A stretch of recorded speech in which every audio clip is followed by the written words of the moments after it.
The markets are closed, but the business stories are just heating up. Hello, I'm Raine Musñgi. Catch up with us on Business Brief.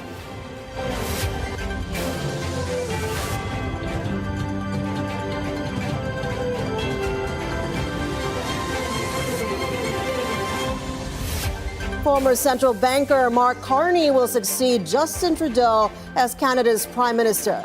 Our correspondent Cecile Docto filed this report from Vancouver. Mark Carney won by a landslide victory in the Liberal Party leadership race in Canada. Carney, who turns 60 years old next week, is now the Prime Minister designate, replacing Justin Trudeau, who announced he is stepping down as party leader and from his role as Prime Minister last January. The former Bank of Canada governor won 86% of the 150,000 plus votes casted by registered Liberals. Almost 400,000 have signed up to vote in the Liberal race. Carney helped Canada steer through the global financial crisis of 2008 after he was appointed governor of the Bank of Canada. In 2013, he was appointed Bank of England governor, leading the country through its economic challenges during its Brexit from the European Union. In his acceptance speech during the Liberal Party convention, Carney thanked former Prime Minister Jean Chrétien for inspiring his family to become Liberals, and outgoing Prime Minister Justin Trudeau for guiding the country during difficult times, among them the COVID pandemic and now the U.S. tariffs. The Prime Minister designate vowed Canada will win trade war with the U.S. President Donald Trump. Someone who's trying to weaken our economy.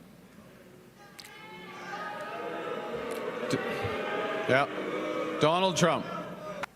The Americans want our resources, our water, our land, our country. America is not Canada. And Canada never, ever will be part of America in any way, shape, or form.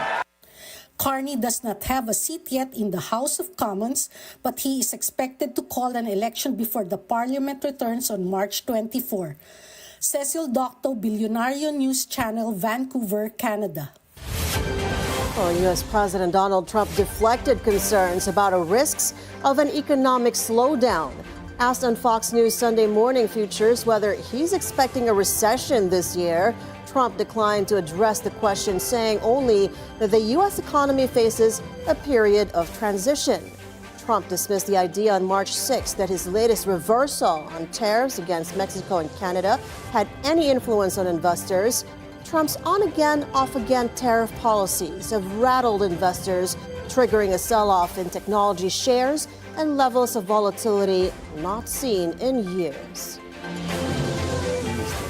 The U.S. tariff increase will create instability in numerous ways. It's detrimental in every aspect, affecting the relationship among countries, breeding resentment, and severely impacting those seeking stability. The point is that if all parties respond with similar measures, the scale of the trade war will expand, leading to more serious consequences.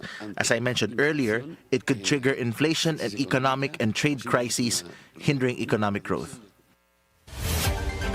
U.S. Treasury Secretary Scott Bessent said Friday on CNBC that the U.S. economy needs to detox to wean it off dependence on public spending, and bond traders are signaling an increasing risk that the U.S. economy will stall.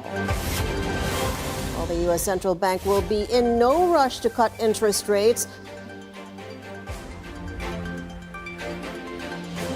while it waits for more clarity on how the policies of the new Trump administration affect the economy. Federal Reserve Chair Jerome Powell acknowledged that uncertainty around the changes and their likely effects remains high, but that the Fed will not rush to cut interest rates, and reiterated concerns over President Trump's tariff policies. Looking ahead, the new administration is in the process of implementing significant policy changes in 4 distinct areas: trade, immigration, fiscal policy, and regulation. It is the net effect of these policy changes that will matter for the economy and for the path of monetary policy. While there have been recent developments in some of these areas, especially trade policy, uncertainty around the changes and their likely effects remains high. As we parse the incoming information, we are focused on separating the signal from the noise as the outlook evolves. We do not need to be in a hurry, and we are well positioned to wait for greater clarity. Asia-Pacific markets were mixed on Monday after a volatile trading week around the world. CNBC reports Chinese stocks led losses, with Hong Kong's Hang Seng slipping 1.69%, while mainland China's CSI 300 dropped 0.7%. Over the weekend, China's consumer inflation dropped below zero for the first time in 13 months due to seasonal distortions and deflationary pressures.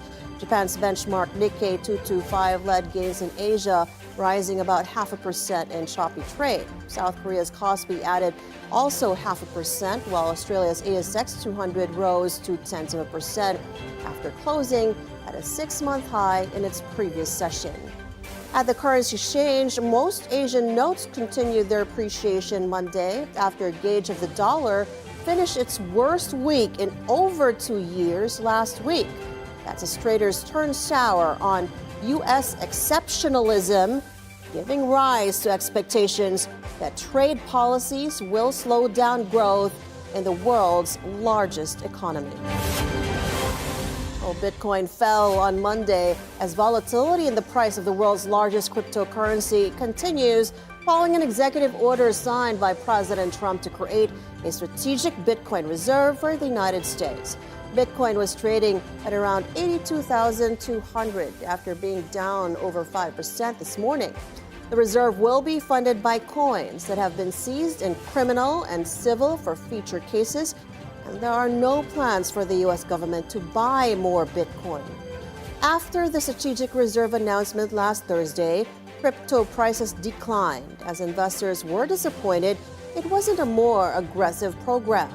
Prices of other cryptocurrencies such as Ether and XRP also dropped on Monday. The European Union remains committed to entirely phasing out the supply of Russian gas. That's coming from EU Commission President Ursula von der Leyen on Sunday, speaking to reporters in Brussels ahead of the 100th day of her second mandate at the helm of the Commission Tuesday. Von der Leyen underscored the importance of gradually moving away from Russian energy sources and noted that this is an absolute must for ensuring the EU's energy independence. It's worth to look at the political guidelines where I commit very clearly to phasing out the Russian gas, and I stay, of course, committed to that one. This is an absolute must. We've been successful, but we always see, of course, that there are loopholes where we have to be careful and that we have to work on. As she was asked whether the EU still considers the United States an ally under the administration of President Trump, von der Leyen said it was important to continue to work together and find solutions to any differences in policy or opinion. The United States, they have been for more than 80 years our closest ally. And in the face of adversity, the US and Europe have always been stronger together. And yes, there are differences, but we might have different views on some topics, but if you look at the common interests that we have, they always outweigh our differences. This week brought unanimous support for Rearm Europe. You're familiar with the 800 billion package for defense, and that is historic. This can be the foundation of a European defense union. We will drive the Rearm Europe plan forward with full force. The idea behind it is we must unleash the full potential in the face of concrete threats. What has changed in these 100 days is the new sense of urgency, because something fundamental has shifted. Our European values, democracy, freedom, the rule of law, are under threat. We see that sovereignty, but also ironclad commitments are called into question. Everything has become transactional. Her comments come after European leaders at a summit on Thursday backed plans to spend more on defense and continue to stand by Ukraine in a world upended by Trump's reversal of U.S. policies. Women's rights are under attack and we must fight back, United Nations Secretary General Antonio Guterres said on Friday at a United Nations event on the eve of International Women's Day. Guterres said centuries of discrimination against women were being exacerbated by new threats, such as digital tools and online threats. He warned that the world cannot stand by as progress is reversed. Digital tools, while brimming with promise, are also often silencing women's voices, amplifying bias, and fueling harassment. Women's bodies have become political battlegrounds, and online violence is escalating into real-life violence. Instead of mainstreaming equal rights, we are witnessing the mainstreaming of chauvinism and misogyny. We cannot stand by as progress is reversed. We must fight back. We must never accept a world where women and girls live in fear, where their safety is a privilege rather than a non-negotiable right. Today, as part of the UN system-wide Gender Equality Acceleration Plan, I'm proud to announce our commitment to the Gender Equality Clarion Call, a bold, urgent pledge to defend and advance the rights of all women and girls. The Clarion Call sets out 4 priorities. Unified leadership. All UN leaders must champion and defend women's rights in every decision and in every forum. Action against pushbacks. We must actively confront backlash, prevent rollbacks, and create spaces where women's rights can thrive. Coordinated impact, working across sectors and all levels to dismantle systemic inequalities, and protecting human rights defenders, as we will defend and amplify the voices of women on the front lines, standing firm against those who seek to silence them. This clarion call and the Gender Equality Acceleration Plan must drive real political change in all that we do. And we are leading by example. When we call on governments, organizations, and businesses to do the same. From governments to boardrooms, from classrooms to households, women's equality is the greatest solution, and we know that. Every study we do, every project we do, every program we do, every effort and partnership we have tells us that women's equality is the greatest solution. Real solutions require that women be at the heart of decision-making. The Beijing Municipal Education Commission released its 3-year work plan on promoting artificial intelligence general education in primary and secondary schools. This is part of the capital city's efforts to comprehensively advance the reform and development of basic education empowered by AI. Taking effect from the coming fall semester, the plan requires schools to set general AI courses in no less than 8 class hours per academic year, trying to cover AI technology in the process of assisting students with instructing, learning, educating, evaluating, and researching approaches. Universities, research institutions, and high-tech companies are encouraged to open their AI labs and science museums to primary and secondary school students to create real-world learning settings and practice opportunities. The plan also indicates that Beijing plans to cultivate 100 professional teachers and 1,000 backbone teachers in batches to promote the implementation of AI education. You have to pause for a few reminders, but the biggest business stories from around the world and the market's closing data are up next. Keep it here on Business Brief, only on the Bilyonaryo News channel.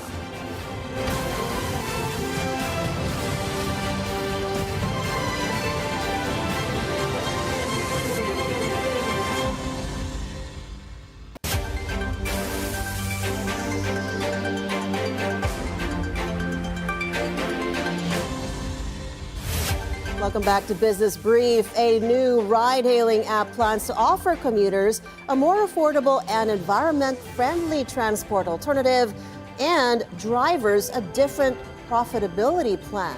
Details from our correspondent Sujin Kim, who joins us on the line. Sujin, go ahead.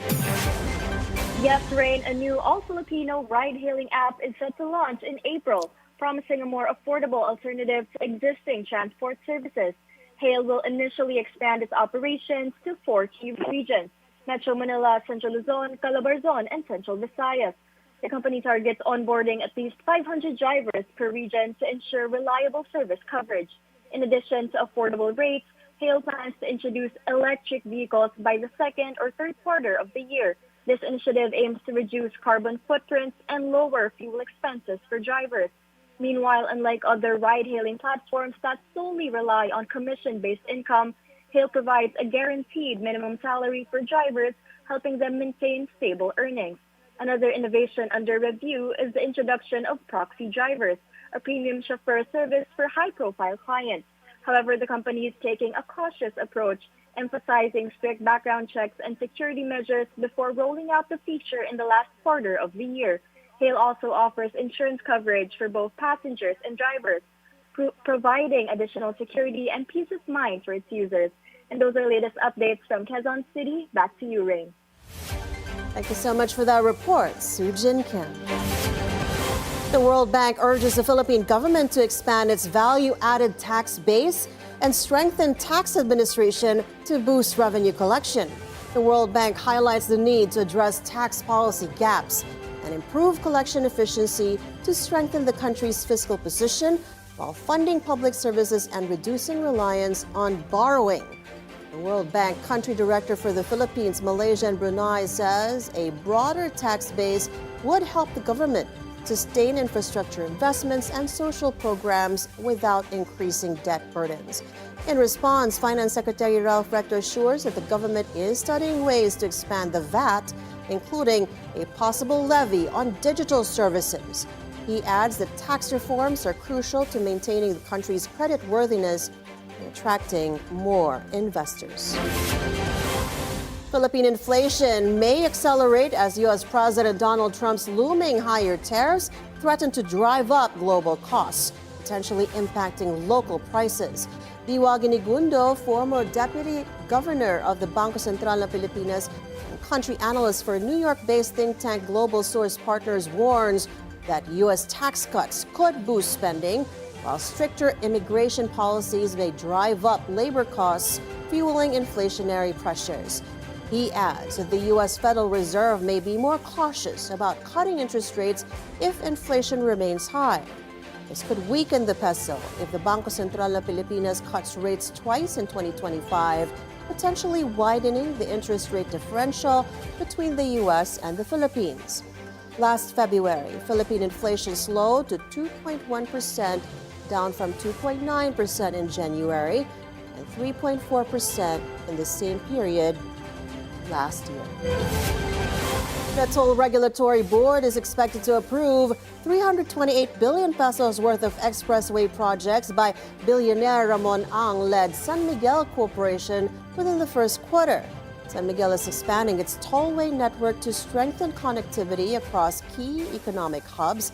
TRB Executive Director Alvin Carullo confirms that 3 major expressway projects are awaiting final approval. 148 billion pesos for the Northern Access Link or NALEX, 152 billion pesos for the Southern Access Link Expressway or SALEX, 28 billion pesos for the first segment of the SLEX Toll Road 5 or TR5.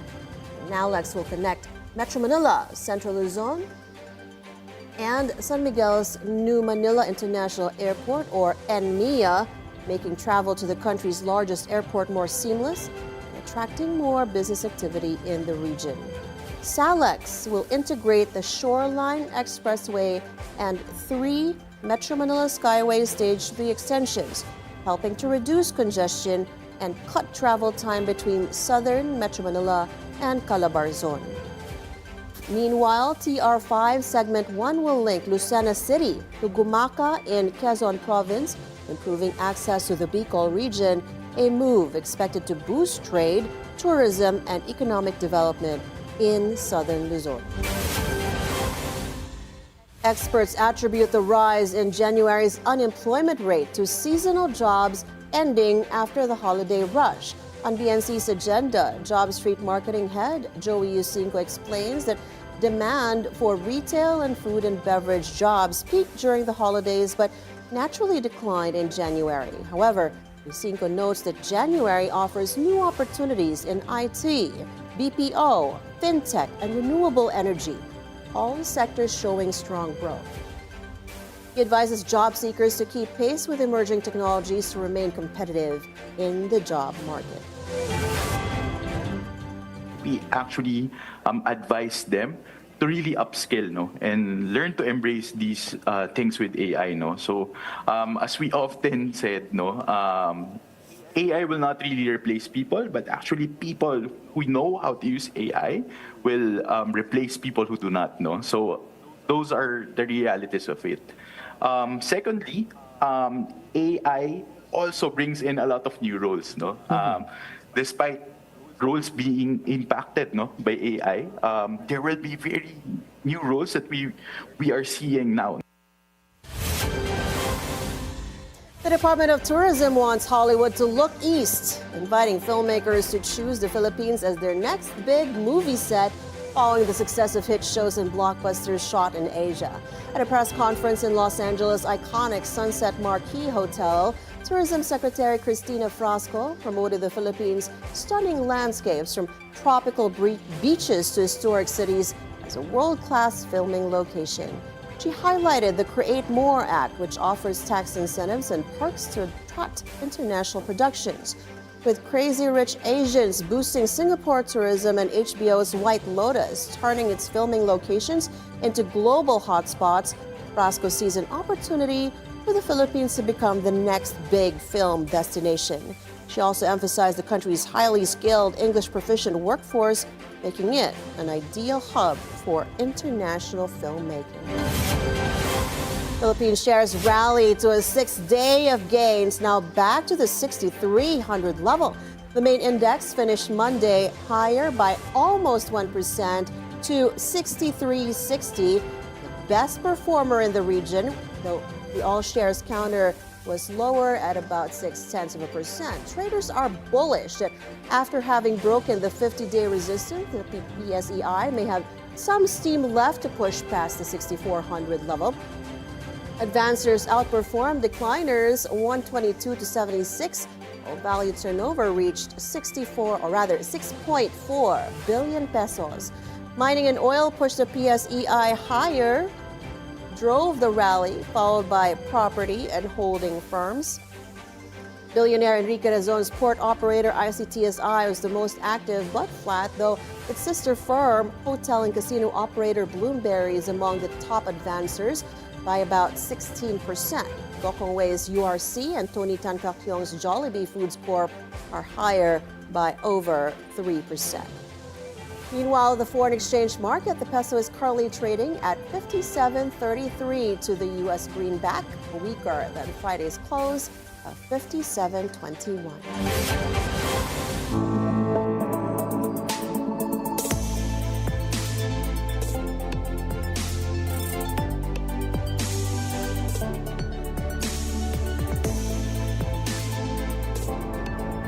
That's a wrap of today's Business Brief. I'm Raine Musñgi. Join us again tomorrow as we bring you the stories that help you plan your next big, bold moves in business, only here on the Bilyonaryo News channel. Always on top.